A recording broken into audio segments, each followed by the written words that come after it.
We need to arm Ukraine. We need to make sure that Ukraine can stand strong and defend itself on its own territory.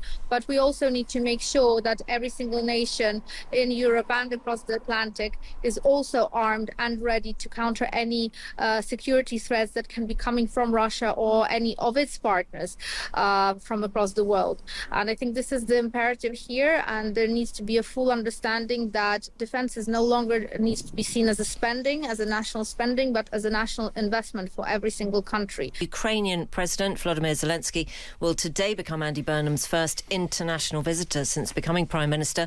Burnham has pledged to continue the UK's unwavering support for Ukraine. I pay tribute to the former Prime Minister who gave him huge personal support. He will get exactly the same from me. I would do nothing, absolutely nothing, to undermine him in the conflict in which he is in. You know, my support for Ukraine is unwavering. It is 100%, and I will do what in Ukraine people think is the right thing that they need. They will have in me a loyal support, and I would do nothing that cuts across that position.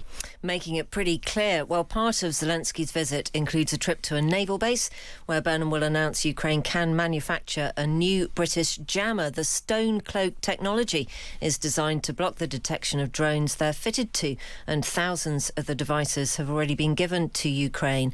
Let's talk now to Ukrainian MP Lesia Vasylenko. A very good afternoon from us. Can you just talk us through this deal regarding the stone cloak technology? How important is it? Is it exactly what Ukraine needs at this point? Well, at this point, any technology that can be used to block off Russian signals and the weapon systems that they use against Ukraine is a very much welcome technology in Ukraine. As you know, Ukraine today produces some 60% of what we use on the front line ourselves in country, but this is still not enough. This is why there's a constant request to our partners to deliver more of the air defense, especially the anti-air missiles like the Patriot missiles. But of course, with the drone ecosystem, we need to be able to mirror the attacks that Russia is launching against Ukraine. And at the moment, despite having the production facilities in Ukraine and an increasing number of those, we are still unable to mirror with exactly the same scale and number the attacks that Russia is launching on a daily basis against Ukraine. And how often is Russia bombing Ukrainian cities? You said that it's a daily occurrence. Just tell us a little bit more about what's happening. Well, to be honest, it's more than daily. It's several times per day. Just this morning, we already had 2-3 air raids going off in Kyiv alone. The air raid alarm sounds. This means that something is in the airspace in the eastern regions and southern regions like Odessa, Kharkiv, Zaporizhzhia, Dnipro. The air raid alarms go off many more times per day. During the night, it gets even worse. The nature of Russia's attacks has changed over the past several months. So if before it were combined attacks where the majority of what was launched was drones, drones in particular. Right now, Russia is dropping missiles, tens, dozens of missiles per night on Ukraine. Russia is using the opportunity because Ukraine is now at a lack of Patriot missiles. So we are very much vulnerable. If our air defense system is able to shoot down the hundreds of drones that Russia is launching against Ukraine, we are completely vulnerable and weak against the en masse missile strikes that are happening. Do you have confidence in our new Prime Minister, Lesia, and his support for Ukraine? Are you concerned over a change of leadership? Well, it has been rightly said so that since 2022, Andy Burnham is the 5th Prime Minister with whom President Zelensky will be cooperating and interacting when it comes to British-Ukrainian relations and international support. Andy Burnham himself has said that the support is unwavering, and we have no reason but to believe him. Every single Prime Minister since Boris Johnson, since 2022, has done everything possible to support Ukraine, and it seems that the relationship between Britain and Ukraine has only grown in the years.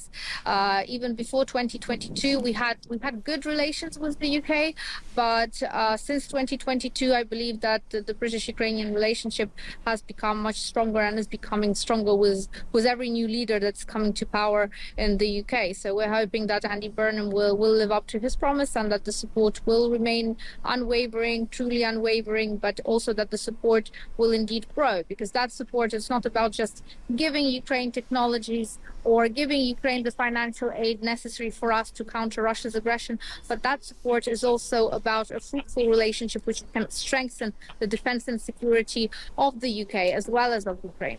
It's also about what's said on a world stage, isn't it, and what is said to other world leaders. And I wonder whether you could tell us what you feel you need to hear a leader such as our Prime Minister say on the world stage, particularly to President Trump.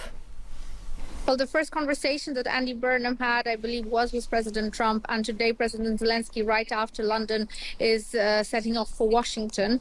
It needs to be a one-voice type message, one-voice policy that Russia is the aggressor state, Ukraine is the victim here, and it's up to all of us as democratic countries, the democratic community, to counter Russia's aggression. How can we do this? We need to arm Ukraine. We need to make sure that Ukraine can stand strong and defend itself on its own territory. But we also need to make sure that every single nation in Europe and across the Atlantic is also armed and ready to counter any security threats that can be coming from Russia or any of its partners from across the world. And I think this is the imperative here, and there needs to be a full understanding that defense is no longer needs to be seen as a spending, as a national spending, but as a national investment for every single country. And defense stretches over more than just weapon production.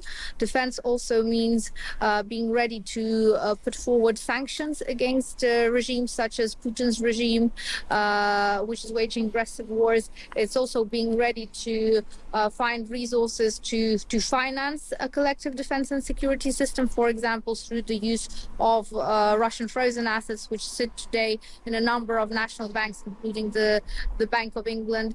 And it's about also pushing for partnerships and open sharing of information, of intelligence, to counter the various threats, which are not just in the form of bombs and shahis, which are being launched at Ukraine, but also in the form of disinformation campaigns, in the form of various malpractices across Europe.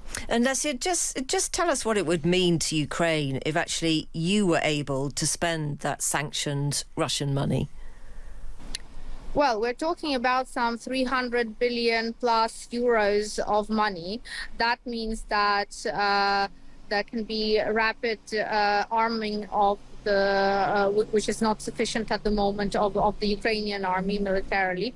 That means that we will have finally the necessary measures and means to push back on Russia here on the ground in Ukraine without having to rely heavily on our international partners. And that means that once Russia is pushed back, the war is over.